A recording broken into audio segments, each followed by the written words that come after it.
Hi dears, എല്ലാവർക്കും സുഖമാണല്ലോ. ഇന്നത്തെ എൻ്റെ റെസിപ്പി ഒരു തേങ്ങ അരച്ച മീൻ കറിയാണേ. വീഡിയോ ഇഷ്ടപ്പെട്ട് കഴിഞ്ഞാൽ ഒന്ന് ലൈക്ക് ചെയ്യണം. പിന്നെ ആദ്യമായിട്ട് കാണുന്ന കൂട്ടുകാരുണ്ടെങ്കിൽ ഒന്ന് സബ്സ്ക്രൈബ് ചെയ്ത് ആ ബെല്ലൈക്കൺ അമർത്തി ഓൾ എന്ന ഓപ്ഷൻ കൂടി ഒന്ന് കൊടുക്കണേ. അപ്പോൾ അതിനായിട്ട് ഞാനിവിടെ ഒരു 600 ഗ്രാം അളവിലുള്ള ഒരു ചൂരമീൻ കഴുകി വെട്ടി വൃത്തിയാക്കി വെച്ചിട്ടുണ്ട്. ഇപ്പോൾ അതിലൊരു 500 ഗ്രാമിന് അളവിൽ ഉണ്ടാവും. അപ്പോൾ ഇത്രയും വലിപ്പമുള്ള കഷ്ണമാണ് എടുത്തിരിക്കുന്നത്. അതിലേക്ക് ഒരേ ഒരു തക്കാളി എടുക്കുക. പിന്നെ ഒരു പകുതി സവാള പൊടിയായി അരിഞ്ഞതും, ഒരു വലിയ കഷ്ണം ഇഞ്ചി പൊടിയായി അരിഞ്ഞതും, ഒരു 8 വെള്ളുള്ളി പൊടിയായി അരിഞ്ഞതും, ഒരു 1/4 മുറി നാളികേരം ചിരവിയത്. പിന്നെ അതിലേക്ക് വാളം പുളിയാണ്, അതായത് ഒരു നാരങ്ങ വലിപ്പത്തിലുള്ള അല്പം കൂടുതലുണ്ടാവും. പിന്നെ ഒരു 3 പച്ചമുളക് കീറിയത് എടുത്തിട്ടുണ്ട്. ഇനി നമുക്ക് വേണ്ട 2 ടീസ്പൂൺ മല്ലി, 1/2 ടീസ്പൂൺ പെരിഞ്ജീരകം, ഒരു 8 വറ്റൽമുളക്, അതായത് നല്ല എരിവുള്ള വറ്റൽമുളകാണ്. നമ്മളിതിൽ മുളക് പൊടിയും മല്ലിപ്പൊടിയും ചേർക്കുന്നില്ല. ഫ്രൈ പാൻ അടുപ്പത്ത് വെച്ച് 1 ടീസ്പൂൺ വെളിച്ചെണ്ണ ഒഴിച്ച് കൊടുത്തു. ചൂടായി വരുന്ന സമയത്ത് മല്ലി, മുളക്, പെരിഞ്ജീരകം അതിലിട്ട് നല്ലതുപോലെ ഒന്ന് മൂപ്പിച്ചെടുക്കാം. അപ്പോൾ തീ ലോ ഫ്ലെയിമിൽ തന്നെ ഇട്ട് ഇതൊന്ന് മൂപ്പിച്ചെടുക്കാം. അപ്പോൾ ഇതാ നമ്മുടെ മുളകെല്ലാം കണ്ടില്ലേ, നല്ലതുപോലെ ഒന്ന് മൂത്ത് വന്നിട്ടുണ്ട്. ഈ സമയത്ത് നമ്മൾ ആ തേങ്ങ ചിരവിയത് അതിലേക്ക് ചേർത്ത് കൊടുത്ത് 1 മിനിറ്റ് മാത്രം ഒന്ന് ഇളക്കി കൊടുക്കുക. അതായത് ഈ തേങ്ങ വറുത്ത് വരേണ്ട ആവശ്യമൊന്നുമില്ല, ജസ്റ്റ് ഒന്ന് ചൂടായാൽ മതി. അപ്പോൾ ഇതാ ഈ കണ്ടീഷനിൽ ഞാൻ അതിൻ്റെ ഫ്ലെയിം ഓഫാക്കി കൊടുത്തിട്ടുണ്ട്. ഇനി അത് ചൂടാറട്ടെ. അപ്പോഴേക്കും നമ്മൾക്കൊരു ചീനിച്ചട്ടി അടുപ്പത്ത് വെച്ചിട്ടുണ്ട്. അതിലേക്ക് 1.5 ടീസ്പൂൺ വെളിച്ചെണ്ണ ഒഴിച്ച് കൊടുത്തു. എണ്ണ ചൂടാകുന്ന സമയത്ത് ഒരു അല്പം ഉലുവ ഇട്ട് പൊട്ടിച്ച് കൊടുക്കുക. ഉലുവ പൊട്ടി വരുന്ന സമയത്ത് കട്ട് ചെയ്ത് വെച്ചിരിക്കുന്ന സവാള ചേർത്ത് കൊടുക്കാം. പിന്നെ പച്ചമുളക് ചേർത്ത് കൊടുക്കാം, ഇഞ്ചി ചേർത്ത് കൊടുക്കാം, വെള്ളുള്ളി ചേർത്ത് കൊടുക്കാം. എന്നതിന് ശേഷം നല്ലതുപോലെ അതൊന്ന് ആ എണ്ണയിൽ മൂപ്പിച്ചെടുക്കണം. അപ്പോൾ നമ്മൾക്ക് സവാളയ്ക്ക് പകരം ചുവന്നുള്ളി ആയാലും ഇപ്പോൾ ചേർത്ത് കൊടുത്താൽ മതി. ഈ ഘട്ടം വരുന്ന സമയത്ത് നമ്മൾ അതിലേക്ക് അല്പം ഉപ്പ് ചേർത്ത് കൊടുത്തിട്ടുണ്ട്. അപ്പോൾ നമുക്ക് കറിക്ക് ആവശ്യമായ കുറച്ച് ഉപ്പ് ഇപ്പോൾ ചേർത്ത് കൊടുത്തിട്ടുണ്ട്.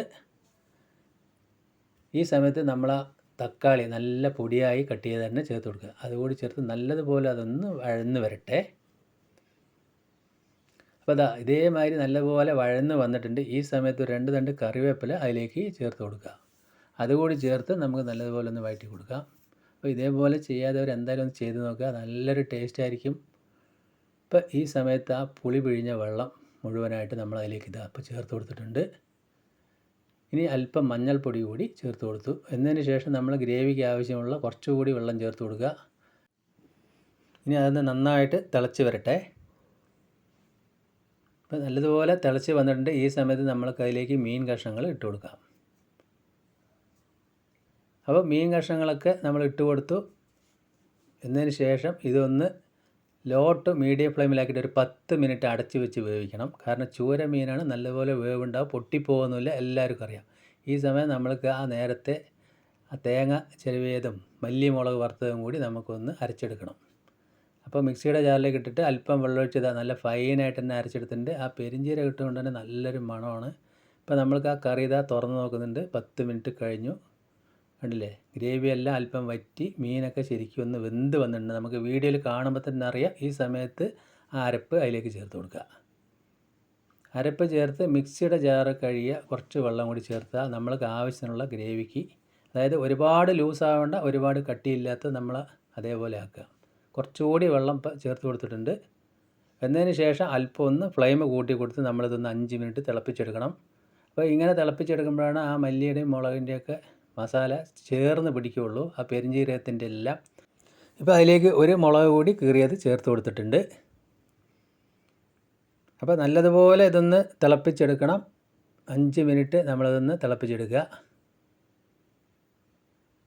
അപ്പോൾ നമ്മുടെ കറിയൊക്കെ നല്ലതുപോലെ ഇവിടെ തിളച്ച് വന്നിട്ടുണ്ട്.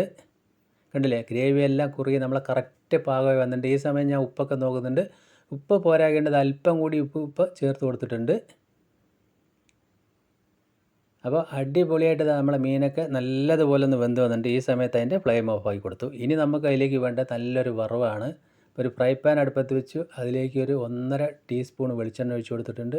എണ്ണ ചൂടാകുന്ന സമയത്ത് ഒരല്പം ഉലുവ പൊട്ടുന്ന സമയത്ത് ഒരു 10 ചുവന്നുള്ളി കട്ട് ചെയ്ത് ചേർത്ത് കൊടുത്തിട്ടുണ്ട്. അപ്പോൾ നല്ലതുപോലെ ചുവന്നുള്ളി അതിൽ വറുത്തിട്ടാൽ നല്ലൊരു മണമായിരിക്കും. ഇത് ഹോട്ടലിൽ കിട്ടുന്നതിനേക്കാൾ നല്ല രുചിയായിരിക്കും. ആ ചുവന്നുള്ളി നല്ലതുപോലെ വെളിച്ചെണ്ണയിൽ മൂത്ത് വരുമ്പോൾ 1 തണ്ട് കറിവേപ്പിലയും ഒരു 1/2 സ്പൂണ് മുളക് പൊടിയും കൂടി ചേർത്ത് ആ കറിയിലേക്ക് അങ്ങോട്ട് ഒഴിച്ചു കൊടുക്കുക. എന്നിട്ടത് മൂടി വെച്ചതിന് ശേഷം ചൂടാറിയിട്ട് ഉപയോഗിച്ചാൽ മതി. അപ്പോൾ എല്ലാ മീൻകറി നമ്മൾ ചൂടാറിയതിന് ശേഷം ഉപയോഗിക്കുക. അത് അടിപൊളി സെറ്റായിട്ടുള്ള ചൂര മീൻ കറി ഇവിടെ റെഡി ആയിട്ടുണ്ട്. അപ്പോൾ എൻ്റെ വീഡിയോ നിങ്ങൾക്ക് എല്ലാവർക്കും ഇഷ്ടപ്പെട്ടെന്ന് വിശ്വസിക്കുന്നു. ഇഷ്ടപ്പെട്ട് കഴിഞ്ഞാൽ ഒന്ന് ലൈക്ക് ചെയ്യണേ. ഇന്നിപ്പോൾ മട്ടയരുടെ ചോറും ചൂര മീൻ കറിയാണ്. സൂപ്പറായില്ലേ? വീണ്ടും നല്ല വീഡിയോയുമായിട്ട് കാണാം. താങ്ക്